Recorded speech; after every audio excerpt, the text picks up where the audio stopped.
আসসালামু আলাইকুম। আমন্ত্রণ জানাচ্ছি নিউজ ডেইলিতে। আজকের দিনের গুরুত্বপূর্ণ সংবাদ নিয়ে আমি লুবনা আছি আপনাদের সাথেই। চলুন শুরু করি আজকের প্রধান খবর দিয়ে। বাংলাদেশ জাতীয়তাবাদী দল বিএনপি ক্ষমতায় এলে বা সরকার গঠন করতে পারলে ৩১ দফা নাকি জুলাই সনদ কোনটি অগ্রাধিকার পাবে সেই বিষয়ে দলের অবস্থান স্পষ্ট করেছেন দলের ভারপ্রাপ্ত চেয়ারম্যান তারেক রহমান। বিবিসি বাংলাকে দেওয়া এক সাক্ষাৎকারে তিনি বলেন, সরকার গঠনের সুযোগ পেলে বিএনপি প্রথমেই ঐকমত্য কমিশনের প্রস্তাবিত বিষয়গুলো বাস্তবায়নে জোর দেবে। তারেক রহমান আরও বলেন, আমরা যেগুলোতে একমত হয়েছি প্রথমে আমরা সেগুলোর উপরই জোর দেব, সেটা আপনি যে নামেই বলেন না কেন। স্বাভাবিকভাবেই আমরা ঐকমত্য কমিশনে যেগুলোতে সবাই মিলে একমত হয়েছি সেগুলোতে ইনশাআল্লাহ সরকার গঠনের সুযোগ পেলে প্রথমে জোর দেব। বিএনপির ভারপ্রাপ্ত চেয়ারম্যান আরও বলেন, ৩১ দফা রাষ্ট্র সংস্কারের রূপরেখা দলের জনগণের প্রতি রাজনৈতিক অঙ্গীকার, যা জুলাই সনদের সঙ্গে সামঞ্জস্যপূর্ণ।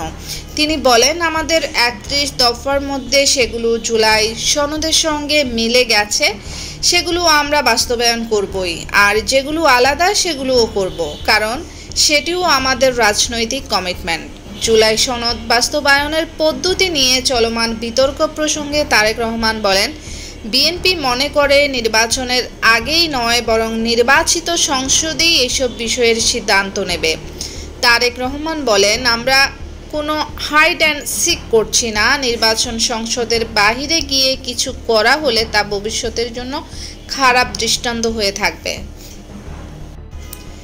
নেপালের উদাহরণ টেনে তিনি বলেন, সেখানেও গুরুত্বপূর্ণ সংস্কারগুলো জনগণের নির্বাচিত প্রতিনিধিরাই নির্ধারণ করেছেন।